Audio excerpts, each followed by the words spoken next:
பண்ணிடுங்க, லைக் பண்ணிடுங்க எல்லாரும்.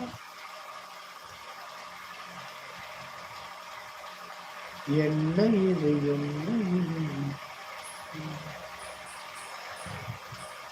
நீ எலிமா, எலி சத்தம் வந்தா கேக்குது. உள்ள வந்துட போறேன்.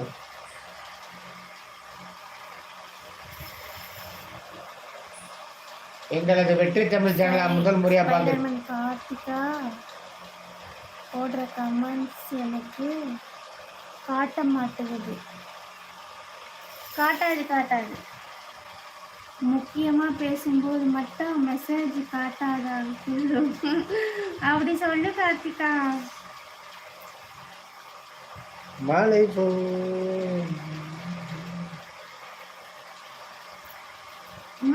நீ நம்ம எலிமா.